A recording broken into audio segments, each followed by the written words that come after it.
Welcome to White Coat Investor Podcast number 174, Making Seven Figures in Medicine. 2020 is coming quickly to a close. Thank goodness, because we could all use a silver lining. Now is the time to start thinking about whether your current tax plan is the truly tax efficient and keeping more of your hard-earned money in your pocket. At Cerebral Tax Advisors, they focus on all-year proactive tax planning. And as the spouse of a physician, their founder, Alexis Galati, has over 18 years of experience using court-tested, IRS-approved tax strategies to lower your effective tax rate and increase your wealth. She began Cerebral to help docs have a clear path to success through tax efficiency while eliminating surprises. Her services are flat rate, and she will show you your return on investment before you invest in Cerebral's services. With 2020 coming to a close, now is the time to see if you are missing vital strategies in your tax plan. If you'd like to find out more or schedule a free consultation, visit their website at www.cerebraltaxadvisors.com or check out Alexis's new book, Advanced Tax Planning for Medical Professionals, available on Amazon. I actually plan to review that book on the blog in a few months here, so watch for that. We're recording this on the 18th of August. Expected to run on the 3rd of September. I think I'm going to be having a lot of fun on the 3rd of September, so I hope you enjoy this. If you're listening to it the day it comes out. I am likely off at Lake Powell, wake surfing or something. So looking forward to that as my next trip coming up. All right, our quote of the day today is Charlie Ellis again, who says, investing is not entertainment. It's a responsibility. And investing is not supposed to be fun or interesting. Boy, nothing like taking the fun out of a podcast, huh? When we tell you that right up front. By the way, thanks for what you do. I know a lot of you are on your way into work, on your way home from work, working out, trying to relax, hopefully on a day off, maybe getting a break from medicine. It's not an easy job, and it's not always a job where you hear very many thank yous. So thanks for what you do. If you are in need of a financial advisor, don't feel guilty about it. I would estimate that about 80% of docs want or need a financial advisor. And for that reason, I have been connecting doctors with the good guys in the industry for 9 years now.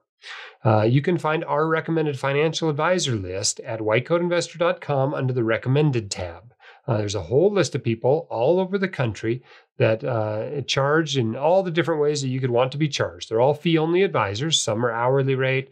Some charge an annual fee. Some charge an asset under management fee. Whatever is right for your situation and for the services you need, pick a good advisor there that's not going to rip you off and is going to give you good advice at a great price. But if you need that resource, it's there for you. These are people that we've vetted. When I say we, I'm talking not just myself and our staff, but the readers and the listeners over the years who have used these advisors. We could also use your help with the podcast. We have a podcast survey going right now. It's at whitecoatinvestor.com/podcast survey. And we encourage each of you to fill that out and tell us what you like and don't like about the podcast. Help us make it better for you. Appreciate you doing that. We've got a special guest we're going to be bringing on here for this episode, which I think you'll find interesting because we're going to be talking about not just having a seven-figure income, but making seven figures in medicine, which in some ways is harder than doing it outside of medicine. And so we'll be talking about that. Let's get our guest on the line. All right, our guest today is Tom. He is a urologist. He has, you may have met him before in a virtual sense. He has published some guest posts on the Physician on Fire blog where he was described as a seven-figure urologist, and which is a perfect title considering the subject we're going to talk about today, which is how to make seven figures in medicine, which is a surprisingly uncommon thing that happens. But before we get into that, let's talk a little bit about your upbringing and how it shaped your views on money. So thank you, Tom, for coming on the podcast, and let's hear a little bit about your upbringing. Okay, thanks. Excuse me. Thanks again for having me. So upbringing, I'm from the Midwest, grew up in Northwest Ohio. Didn't have I had a little bit of a non-traditional upbringing. Mom didn't work. Dad worked on the railroad, so nobody in medicine. Meager salaries, and both my parents passed away when I was young. So dad when I was at the age of 11 and my mom when I was 14. And so from there, yeah, we all got to come from somewhere.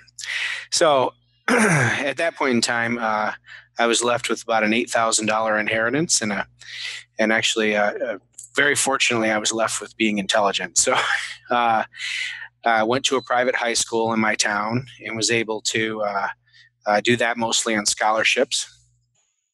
And then they kind of, it was a Jesuit school, which is a fantastic education. Especially they were very, very good to me during that time, when I really needed some guidance. So they helped me along and pushed me into a college curriculum. And, I did well in school too. So I ended up leaving Northwest Ohio, and I went to Vanderbilt for undergrad and majored in neuroscience there. And then I left, and I didn't apply to medical school right away. So I did. I worked a little bit in between. Lived in Columbus, Ohio, for a little while, and then eventually went to medical school in Toledo and chose urology, which is, I get the question all the time of why urology. So it's kind of an interesting field, but I really think that it's a great profession. I think we do a great job with folks, treating folks, and have a lot of great practitioners in our field. So it's a little bit about my past. As far as how that shaped my views on money, there was never a whole lot of money around. I never felt poor, though, anytime growing up. So when my mom passed, or when my dad passed away, I knew my mom, she actually didn't work. She couldn't work. And so I was very concerned, at the age of 11 about how are we going to eat and pay a mortgage and do things like that. So I think that at that point in time, I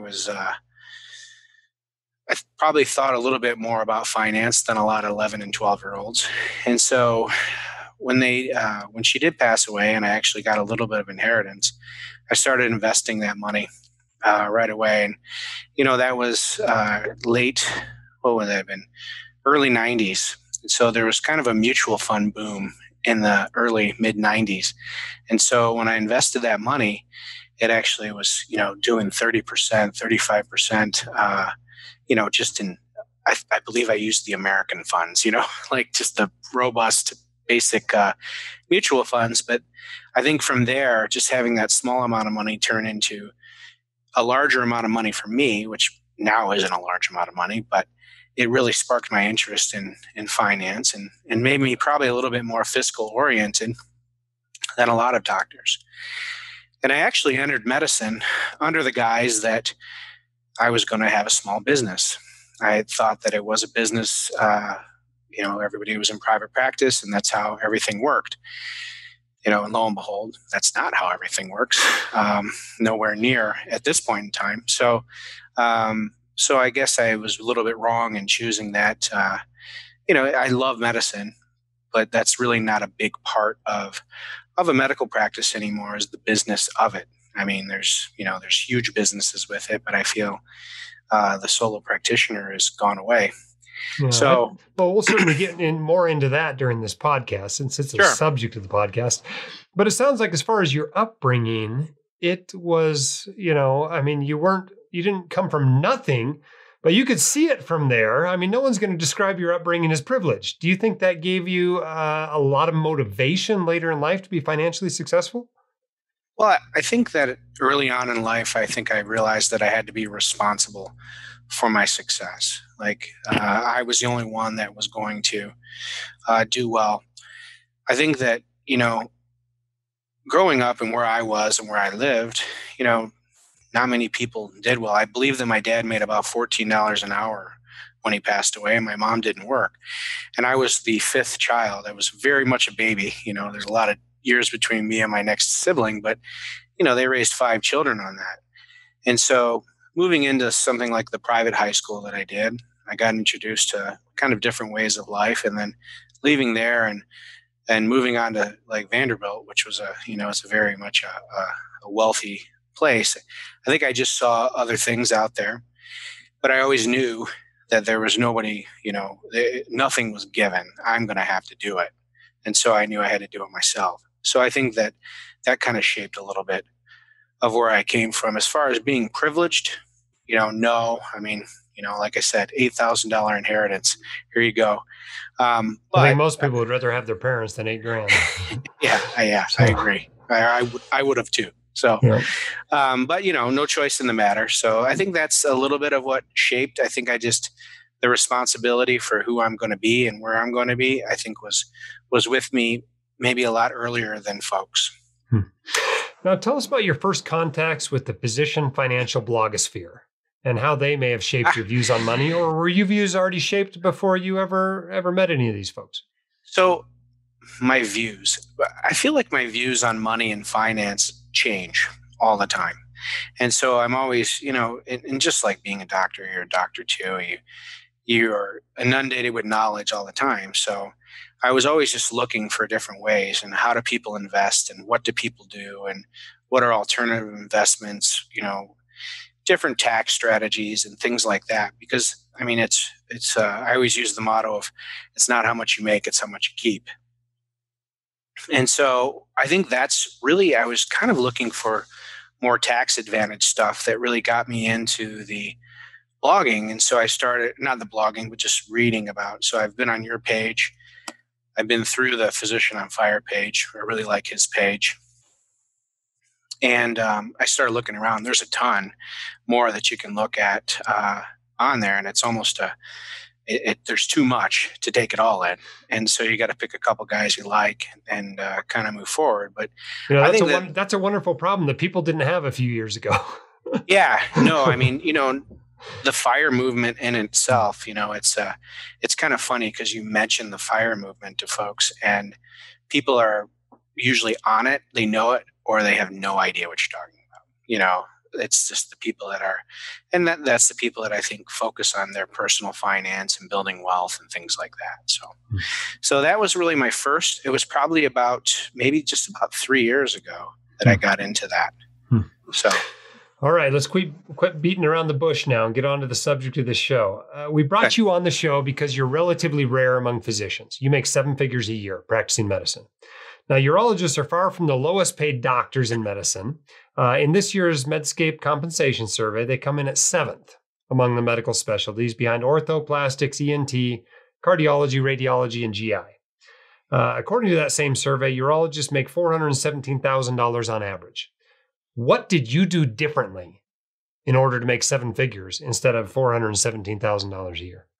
So I saw that question and I've been thinking about it, and I'm like, one of the things that I've done. So let me give you a little bit of background about how I got into my position. So during my 3rd year of medical school, I did an outside rotation in a rural health, about an hour from where my medical school was, which is actually about 15 miles from where my wife grew up.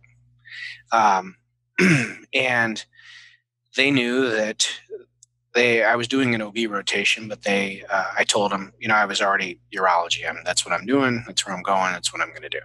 And they knew that their urologist was aging, and they knew my wife was from the area. So in my 3rd year of medical school, they casted out the hooks, into me. And I'm like, well, no way. I don't want to live in this little town and do this. And so I went through, finished up my 3rd and 4th year, and our match, we have a non-traditional match or outside the general match. And so after I matched, about 12 days later, I had my first child, who's now 13. And I think that my wife and I kind of looked at each other, and a lot of things change after you have a baby. And we had already matched. I matched at my med school, so I wasn't going anywhere. My wife is a dentist, and she was already in practice there. So it was, and we have family there to help us with children. So at that point in time, I called the small place back up, and I said, what can we do? And the comment back to me was, hey, we have a lot of time before you're going to start. We can do a lot for you, actually, because we have that amount of time, as opposed, because a contract term is longer, they can do more for you at that point in time. That was what I understood, at least. So I started researching, how to do this. And I wanted to go into private practice, as I already mentioned. So I had them do a contract where they were going to support me when I was done in private practice for at least 2 years. Well, 1 year, and then I could decide if I wanted a second year. And I had to give them either 3 or 4 years of service afterwards. And I signed that contract in my second year of residency. And they actually paid me a stipend during residency, paid me a signing bonus, and took care of about half of my student debt too. And so when I started, I was getting a median salary of a urologist in the Midwest, which is actually a touch more than the number you quoted. I think it was around $450 a year, because they vary out through when you look at like MGMA and those blended rates, they'll vary from, and I think Midwest does pretty well. And so I started from there, and then I kind of moved on, and they needed me to go to another hospital. And so during my first year of practice, I said, I'll go to this other hospital, but it was 25 miles further down the road. And I said, I'm not going to go for free. We're like, well, we're paying you for full time. And I'm like, yeah, well, full time is 40 hours. I'm getting 40 hours in by, Thursday at noon. And I don't do a lot of nights, but I mean, I start at around 7 and I finish at around 6. And, then my nights and weekends are usually pretty free. So I got them to pay me extra to go to that other one. So then instead of making $450 a year, I bumped up to about $550 a year, just doing that extra 1 day a week in the outside hospital while I was building a practice. And so seems fair. 20% more work, 20% more pay. Well, that's what I thought. I was like, I'm not going to go out there for free, and you guys want me. So, by the end of my first year of practice, I was doing $550 a year. So I was already, well above that where I was, And this is after having them pay you a stipend during residency and paying off your student loans. Yeah, they pay me about, I think they pay me $25,000 a year during residency, and and a signing bonus. I think that was $50,000. I think it was pretty significant. This seems like a lot better deal than I got from the military for some reason. I saw that you did the military, and I actually crunched the numbers on the Navy. I don't know which branch you did, but it was a 7-figure decision. I just did. I ran the numbers once. That was a mistake. I shouldn't have done that. Yeah. So it's, I love the military, guys in the military. I think it's great, but you have to do it because you want the military. It's not a good financial decision. And particularly in the higher paying specialties and the cheaper med schools like I went to. Yep. So anyhow, so that was it. And I moved forward. I actually stayed in private practice for 2 years. And from there, I had to decide whether or not I was going to stay in private practice or I was going to move into an employed position. And honestly, before that 3 months before that was up, I never knew what an RVU was.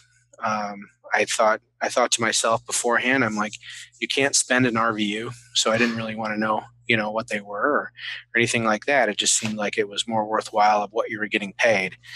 And so then I started to examine the different contracts out there. And my practice was on a system called Epic, which I'm sure everybody, a lot of people use. And in private practice, it's very hard to do your revenue cycles, and I thought very hard to get billing to a consistent level. And then as deductibles go up, I feel that, it's very hard to, you used to chase 20 insurance carriers for your money, but now you're chasing those carriers and 2,000 people, because they're $5,000, $6,000, $10,000 deductibles. So individual folks owe you a lot more money than they used to. So that was part of my decision. And then I started to play the RVU game, and actually my income went way up when I started to play the RVU game. And I had another hospital contact me. This one was about 25 minutes south. And they said, our guys are retiring. Would you be interested in staffing this? And I thought, well, okay, because by then, I was into almost my third year of practice, second and third year. And I had, you just become, I think that's the point when you really become efficient, 2 to 3 years in. And so my productivity was fantastic where I was, even with that other hospital that I started out with. And so I added a third. And this one was great because we can get through it if you want. But so I maintain a private practice with that one. So I'm employed when I work at the other two hospitals, and then I maintain a private practice on when I work at the third hospital. And then where I live, so I practice about 25 minutes from where I live. And so where I live is a fourth hospital, and they actually needed weekend coverage. So I negotiated a 1 weekend a month, basically a locums contract for that. So, it doesn't add much, but it's about $50,000 or $60,000 a year for 1 weekend a month. So, that's really how I did it. I think and now it just is evolving, and I just keep kind of honing everything and everywhere we are. But so it's a kind of a hybrid between being employed at two different places and then being on my own. Even though I don't do my own billing for that, I actually just charge them hourly rates for all the APPs. I have one other physician who works with me, for me, however you want to put it. And we man that practice, and it keeps growing. And we're moving into a new office there. And now I have two advanced practice folks and another physician. So that's kind of how it evolved into making over seven figures. I do make some money from surgery center. I own my own building, and the hospital rents it from me for me to practice in, which makes me a bit of money every year. And we also, as a urology group, we own lithotripsy, which actually pays pretty well. So those are really my main sources of income that get me over the seven figures. I think from the practice of urology, I am right at about $1 million a year. So, you're talking about 4 jobs that you have here. How many hours a week are you working? So in a given week, I work, like I said, I go in about 7 and I work till like 5:30 or 6, Monday through Thursday. I usually try to end about 4:30 on Friday. And then I work 1 weekend a month where I cover the call. So 55 hours in a week that you're not taking call on the weekends. Yeah. And more that week. So, you're working hard. Yeah. You're working at least a job and a half anyway. Yeah. No, I mean, I don't think, I think you can be the most masterful contractor in the world and go out and negotiate all your rates with everybody. But I still don't think that unless you're able to maximize your time at each place, I don't know how you would be able to really get 7 figures in just one practice. So what support do you have in your life that allows you to work that many hours? Well, my wife only works 3 days a week. Mm-hmm. And her parents are close. But I think that we do a lot of juggling. I mean, it's just busy. I mean, my busy is, I put my busy against anybody's busy. We have 4 children, ages 6 to 13, and they're in sports and they're running around. And I do employ childcare. I actually employ childcare to drive kids to sports practice back when we used to have sports prior to this pandemic. So I use that. I think that, like I said, my wife only working 3 days a week. She's a dentist and owns her own place. So that helps. So if if there's anybody who needs to stay home, she usually stays home. Mm-hmm. I just can't, it's hard for me to get back from taking a day off, if an unplanned day off. So, how many weeks of vacation do you take a year? I take 2 full weeks, and then I take usually some intermittent, CE or long weekends. So I would imagine I'm somewhere as far as business days off, I'm probably somewhere in the 15 to 20 business days off per year, not including holidays. So it's not a lot, but it's not a little either. I mean, most of the time when I meet doctors who are making a lot of money, it usually involves owning their practice. And you own a practice, but it sounds like it's a relatively small percentage of your work that you're actually the owner. What role do you think ownership plays in having a high physician income? Well, it depends on, business in general is kind of pushing people to make money for you, when you're making more money than you're paying them, right? So I do make money when while I employ my APPs, and I don't make much money off the other physician. I just don't feel right doing that. Um, and so I think that it's just, I love that piece of my practice is I like the income, but it just saves me a ton of taxes because it's where I write off my phone. It's where I write off my cars. It's where I write off any CE that isn't covered, or any kind of business expense that we incur. So it really helps out on that end of things. So, I don't, I guess, if you, I would say I have some components of ownership though. Like, I own my own building and the hospital rents it from me. So, I make about $50,000 a year on that. And that's not, a lot of money, but again, it's the same as taking that weekend to call. Uh, you know, $50,000 a year, 50,000 here, 100 here, 75 here. So I always think that, when I go back to personal finance, I think that multiple streams of income are important.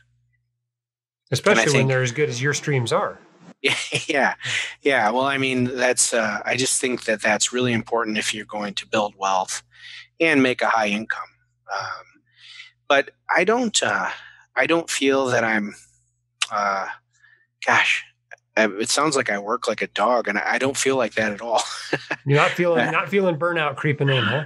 No, I mean, I love it. I mean, like right now I'm at my lake house. When I get done with this, I've got a boat. We're going to head out for a sunset cruise on the boat. And I'll get up tomorrow morning. I start at 7. It takes me about an hour and 20 minutes, and I'll get there, and we'll do a full day. It'll be good.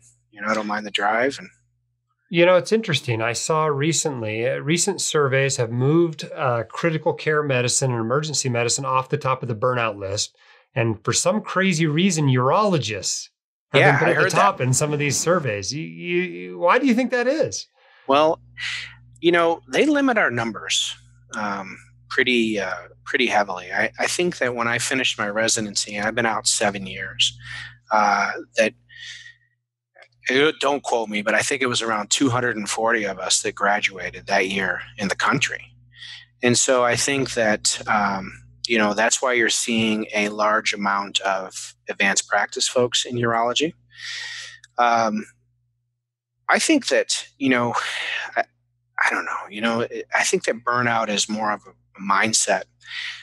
I've tried to read articles on burnout, and I get burnout on that because I feel like it's this like abstract thing that nobody ever really, they don't say like, well, you should only work 8.5 hours a day and you won't be burnt out.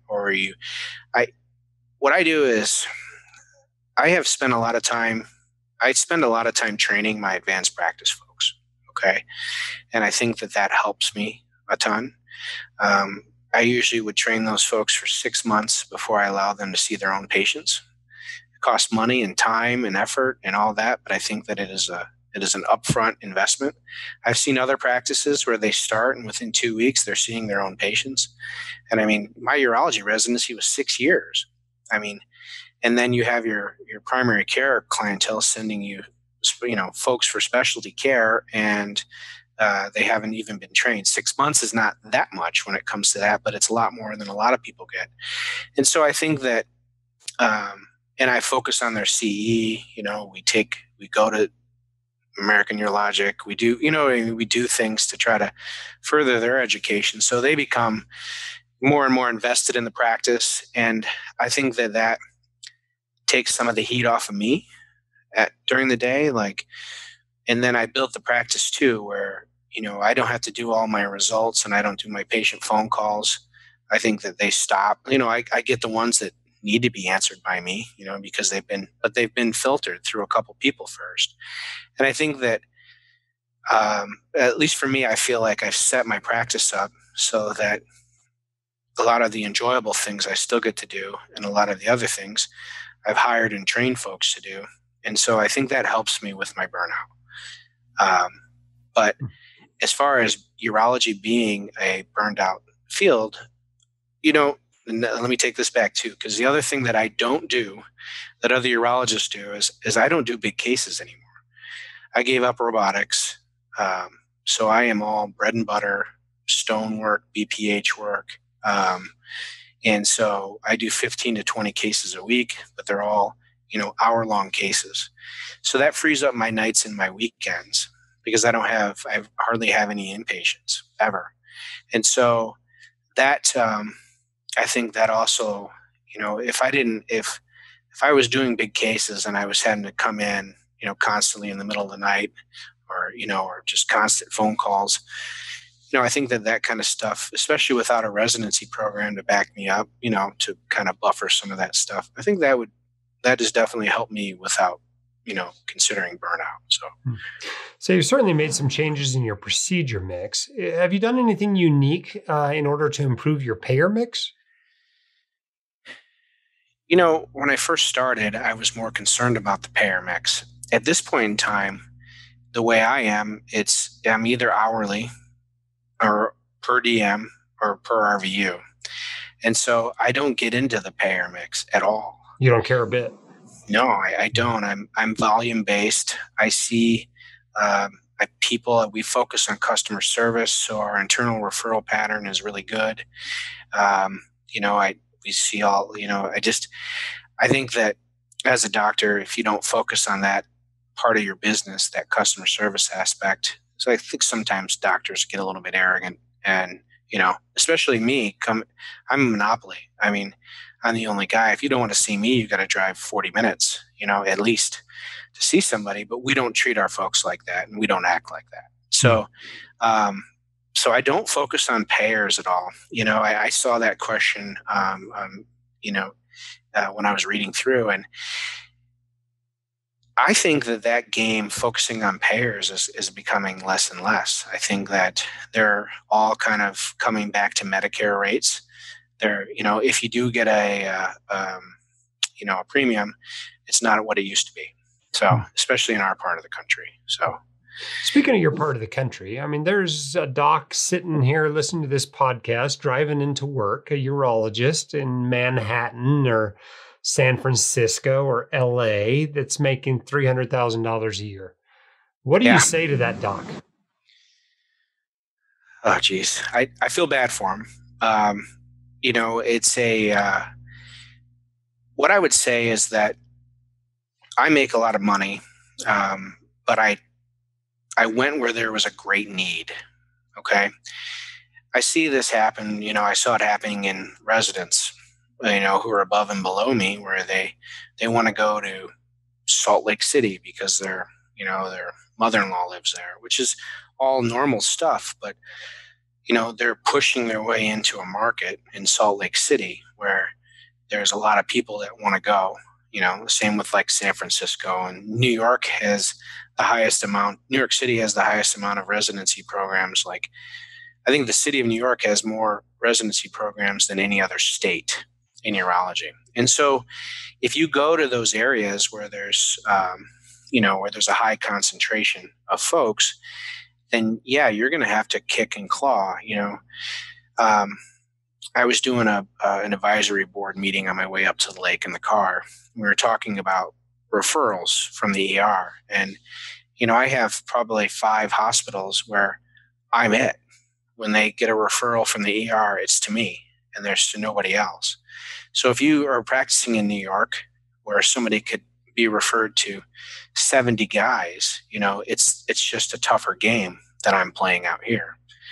And so I play the game well, and I'm playing an easier game than they are. But they live in San Francisco. You have great restaurants. You have theater. You have, you know what I mean? You have all these things that, my small towns don't.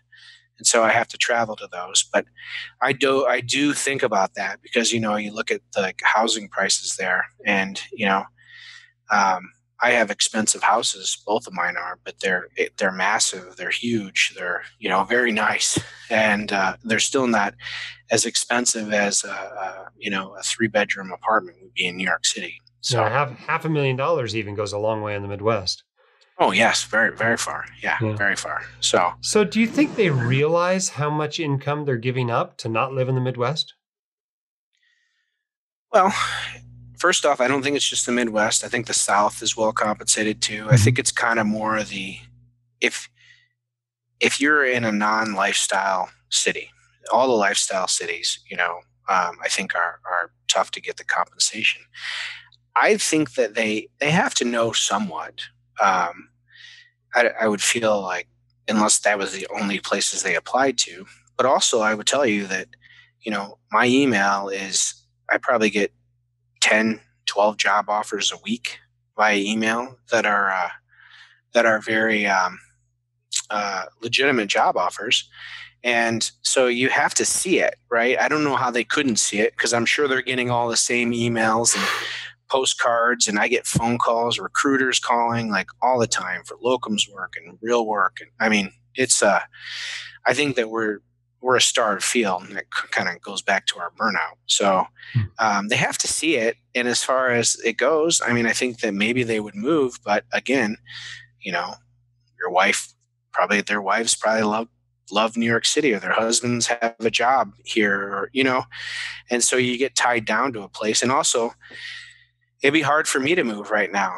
I have 4 children who are completely ingrained in school and friends and sports, and you know I think it would be hard for me to pull them out just so I can make a little bit more money. Hmm. But I guess 300 grand versus what I make is not a little bit more money. I mean, that's a big Yeah, it's jump. pretty So life changing. So, do yeah, you think you're lucky? Are you particularly talented? Or is this something that most other urologists could do if they wanted to? I think that the roadmap is there. Um, I think that I've focused on this. I've always been fiscally oriented with how I practice, with where I practice, and I think that you know, I, I hate to say it, and I know it's very cliched, but we don't get any kind of negotiation skills in what we do, in our training or anything like that. Which is, I mean, there's so much to learn when you're training, to do what we do, to have to learn all that stuff too. So I think that when you get to the table and you start negotiating, I mean, I've coached a lot of doctors in different specialties, like that were my friends in residency or friends of friends, or people have actually contacted me off of my Physician on Fire blogs, and I walk them through some of their contracting stuff, and some of that stuff that I always felt I see as like basic to me is like kind of new to these guys as they're thinking about contract. Well, did you ask for this? And then when you run out of this, like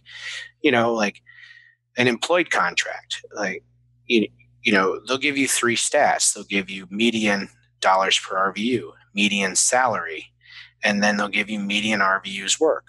Well, they don't all equate. It's not like the guy who's making median RVUs and median dollars per RVU is making the median salary. It just doesn't work out like that. So you have to know what to go for. You have to know that in this scenario, in not-for-profit hospitals, the game is you got to be below the 75th percentile of dollars per RVU. And then you've got to go, try to get that.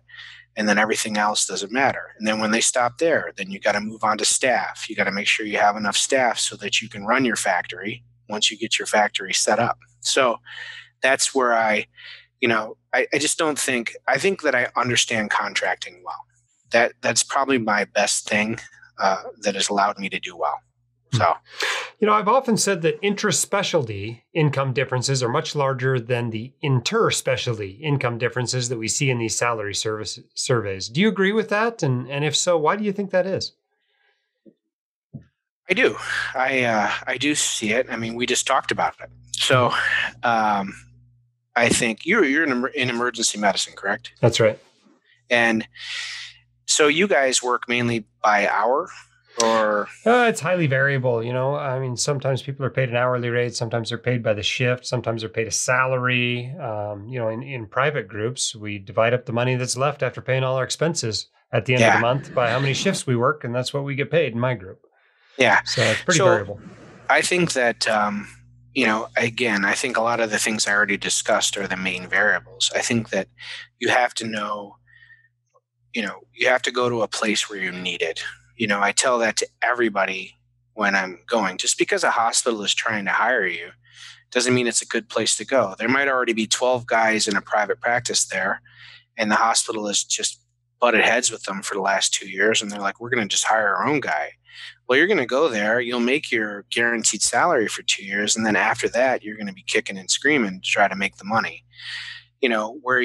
If you can go to a town and actually get the whole lay of the land, if you're not the only guy, then I think you can understand better. I think it's really about need, as far as that goes. And then there's some variability in the geography. But again, why does the San Francisco urologist make, half of what I make? Well, it's because there's, 50 other guys that somebody can go to. And it's just, so it does have to do with need.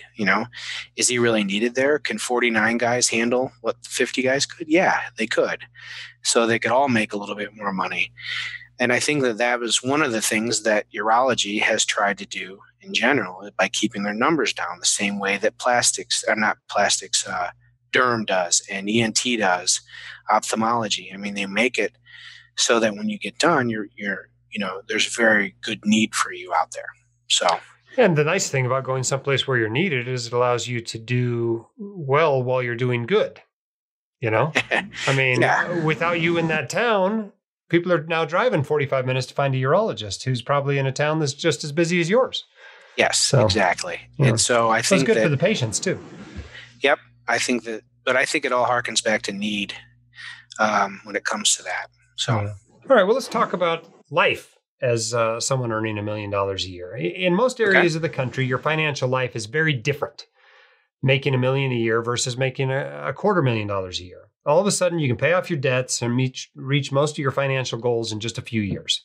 And then you're struggling with the issues facing the wealthy. How much you give, identifying additional spending that will actually make you happier, worrying about estate taxes and asset protection, and trying not to ruin your kids. I wrote a blog post about what life is like with a 7-figure income 2 or 3 years ago. Very personal blog post about what that's like. And I wonder what you feel like your life is like. I mean, you're earning more than the vast majority of Americans in a relatively low cost of living area. What's life like with that kind of an income? Wow, that's a lot of question. So, it's, I'm busy, so we don't have, it's not like I'm taking very fancy vacations. This is going to sound kind of corny, but one of my favorite things is that I don't worry about what I spend ever. If I go out to eat, if I go anywhere, and I get a chance to do something, I do it. I don't ever worry about the cost. So that's something that affords me to do. I try to, we don't necessarily follow a budget. We have a lot of money left over all the time. And I think that helps. I think the children thing, when I read that, I struggle with that because obviously my children are in a situation that is a lot different than I was. I mean, my boys try to go to a store and buy stuff with their country club number, so that's a parent fail right there. And so I understand that they're doing things, and I look around sometimes and I worry about like their grasp of reality. So I try to take them back to where I'm from, take them back to where my wife is from. She had a very meager upbringing too, and make sure that they get to spend some time there, spend time with our family who is not as affluent, and but good people, you know what I mean? So they have to realize that money doesn't equate to good people. But they do, and my children are kind of coming around to that. They're not quite to the age where where they really understand a lot of this. They are starting to ask about what things cost and, this, that, and the other thing. And, but I mean, they always, they're always in $1 million houses and big boats and, you know what I mean, big vacations. And most of the people we know are in that same scenario. And so I think it is going to be a struggle. I think it's going to be more of a struggle as they age. And, I always look back to my childhood and think about like when I was in a store and I would want something and I would ask my dad or whatever, and he would say, "Oh no, we can't afford that, or we don't have money for that," or something like that. And I'm like, I get kind of upset. I never have that excuse, I mean, I just I tell them, and if you do, it's totally manufactured. Yeah, I tell them I'm exercising my right to say no. So, so I think those are challenges, and I think that what would be great for them and the goal for me with them is to raise them and give them, it's your kids, right? You would give them everything you didn't have as a kid and more and everything on top of everything if you could. But I think that it's important for us to make sure that they appreciate what we give them when we give them and not just take it for granted, not expect it and know that it isn't, that they have to fight in this world too for what they get. So I do struggle with that. I will admit I have definitely I've tried to buy reading material on that, and figure that one out too. But I don't think that's anything you can read about. I think you just got to keep working with them because I have four, and they're all different personalities and they all value different things and they're all their own complex, unique individuals. So as far as that goes, but, I will say this because we're on the personal finance page that life with money is better than life without money. No argument there. And we definitely get to do some great things and, just drive nice cars and have nice vacations and do things that weren't available to me as I was younger. But I think it's, I don't think that we necessarily feel wealthy, but because we work. I think that I have a lot of small business owner friends. I have a couple guys who have sold out in their late 30s and they don't work and they make a lot more money than I do. And that's wealthy, I think. I think we're just kind of glorified worker bees. I feel like because if I didn't go to work, no money would, keep rolling in. Well, some of it would with my advanced practice folks, but nothing like it does when I'm there. So what do you drive? I have a Lincoln Navigator. A Navigator. And what did the kids in private school? They are in private Catholic school. And what's tied up out at the dock? Oh, are you a boat guy? Yeah, I'm a boat guy. Oh, okay. I got a 35-foot Formula. Okay. Formulas are made in Indiana, so they're a great boat, Great Lake boat. This is Lake Erie, so it's not like an inland lake. Right. I mean, we get some waves out there. Yeah, we do 6-8 foot waves, and we can. But I could drive that boat to Florida if I wanted to out through the Seaway. So it's great. We love it. We're new to boating actually this year. We've had the lake house for about 5 years, and we entered the boating with the COVID and everything. I thought we were going to do a lot of social distancing, so I thought this was the year to take the plunge. Yeah, you can definitely social distance out on the lake. You can. Yeah. So how do you feel about your tax burden? Too much, too little? Have you gotten used to writing those big, 6-figure quarterly estimated tax payments yet? So I find myself obsessing about taxes all the time. Like early on in practice, I was just moving along and I didn't do anything, like we'll try to buy vehicles, or I have a great story about a dinosaur and taxes that I want to tell you. But anyhow, so early on we buy vehicles, we've invested in some things, we've created some paper losses, we've done a few things here, buildings, whatnot. And about my second year in practice, like a year went by and I just didn't focus on that. And then my accountant, tells me, hey, you owe, I think it was close to $100,000. And I'm like, wow. I mean, like to stroke those big checks like that, just to the government, where you feel like you get little value, really kind of set me back and really made me think about it. So I have a group of couple guys that I invest with, and we own some restaurants, and we've tried some other things, just to kind of create just for some tax havens. But I had two guys, and I got to tell you the story. It's great. So my buddy calls me and says, "Hey, do you want to buy a dinosaur?" And I'm like, "Well, okay, like a dinosaur, like a real dinosaur?" He goes, "Yeah." He goes, "So the play is that we actually sponsored a dig from a college archaeology program. They went to South Dakota. They already knew there was a full triceratops there. We paid about $50,000 between the three of us. And at the end, we get the dinosaur." So we got it. It was mounted. We found about 70% of it, actually, including the skull, which is pretty amazing. So we actually donated it to a school over in Pennsylvania. But we had a write-off value, an appraised value of $635,000 for it. And so we had to hold it for a year, and then we were able to donate it. And so then we had a write-off. So I don't own it anymore. I've donated it. It was this year. So that might be the most unique investment I've ever heard of. Yes, That's awesome. I thought you'd appreciate that. So, but yeah, no, I think that, I think I said that in the beginning. It's not what you make, it's what you keep. And as a big chunk of my money is on a W-2, I mean, we try to do all the pre-tax investing we can, and get everything that we can in there and out of the sites. But I don't know. I mean, I could talk for another hour about how taxes are. I mean, I guess we all got to pay them, and it beats going to jail anyway.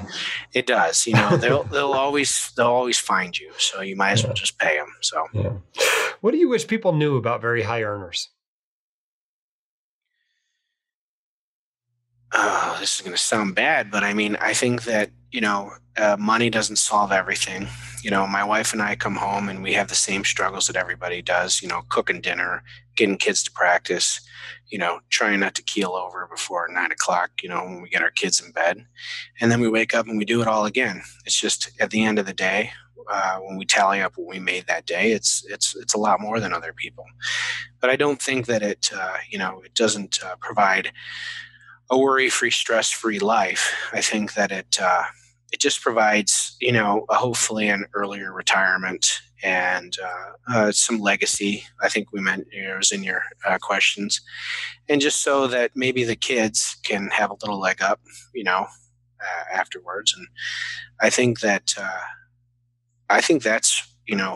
what I would know. I mean, I do have friends who are from, a long, long time ago, and they don't make a lot of money, and they look at me and they think everything is just sunshine and rainbows, and it's not always. I mean, it's good to make the money, but it definitely, life always has the same, ups and downs and ins and outs as everybody else. I don't know. You feel that same way? Yeah, same way for sure. It's nice not to have the financial worries, It is. but it doesn't necessarily eliminate all the other worries. So. I do think that my wife and I have a fantastic relationship, and I think that part of that is when you do read articles about marriage, it's a ton of financial stress, and we don't have any financial stress. I mean, it's we don't even talk about money really, except to kind of update and keep things, keep everybody abreast of what's going on, but never ever. So I think I will say that probably is just something that we don't feud about at all. So, well, we better wrap up here. We're starting to push an hour, but okay. You now have the ear of 30 to 40,000 doctors and other high income earners. Is there anything we haven't talked about today that you think they need to hear? No, I think that some of the things that I talked about today that I really wanted to get out to folks were, find an area where you're needed, especially if you're a specialist. Make sure that even if you are the only guy in town, that you're focused on customer service. I think that, as a specialist and as a doctor, I think you can have great relationships with your advanced practice folks. Train them well. Don't expect them to know what you know.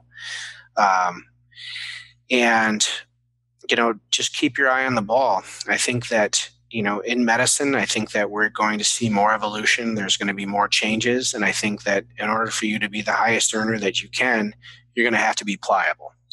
And you're going to have to change. You might have to be private. You might have to be employed. You might have to be on a hybrid model. You might have to really focus on RVUs. You might have to focus on hours. You might have to, I think that you've really got to not be set in your ways, and you've got to, keep your eye on the ball and focus on what's around you. And I think that's the key to really making the most money you can while you're away from your family, which is the goal.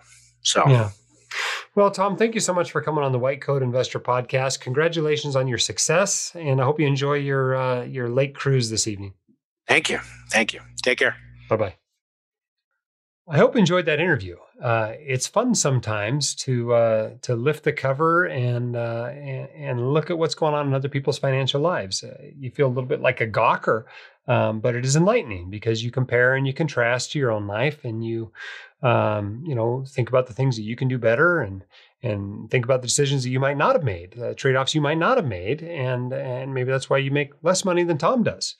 But certainly, I think there's a lot of lessons there for people to realize, particularly among surgical subspecialists. There are areas of the country where you can make a lot of money if you need to. So those of you that have a ton of student loans and don't seem to be making much traction financially, geographic arbitrage is very real, and you can have a very different life if you're willing to live somewhere else. Thanks for those of you who've been leaving us 5-star reviews. We appreciate those. This one comes from Doug N., who said, WCI should be required reading and listening in medical school and residency. I listen to every podcast and have learned so much from listening. Jim, thanks for the great work and helping us docs get our finances on track. Thank you for that, Doug. And thank you to those of you who leave us 5-star reviews and tell your friends about the podcast. If you need a financial advisor, be sure to check out the recommended financial advisor page at whitecoatinvestor.com. If you need tax help, our sponsor of this podcast can help you with that. 2020 is coming quickly to a close, and thank goodness, because we could all use a silver lining. Now's the time to start thinking about whether your current tax plan is truly tax efficient and keeping more of your hard-earned money in your pocket. At Cerebral Tax Advisors, they focus on all-year proactive tax planning, and as a spouse of a physician, their founder, Alexis Galati, has over 18 years of experience using court-tested, IRS-approved tax strategies to lower your effective tax rate and increase your wealth.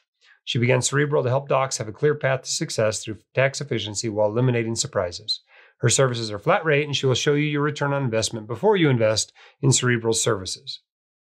With 2020 is coming to a close now is the time to see if you are missing vital strategies in your tax plan. If you'd like to find out more or schedule a free consultation, visit their website at www.cerebraltaxadvisors.com or check out Alexis's new book, Advanced Tax Planning for Medical Professionals, available on Amazon. Keep your head up, your shoulders back. You've got this, and we can help. Stay safe out there. We'll see you next time on the White Coat Investor Podcast.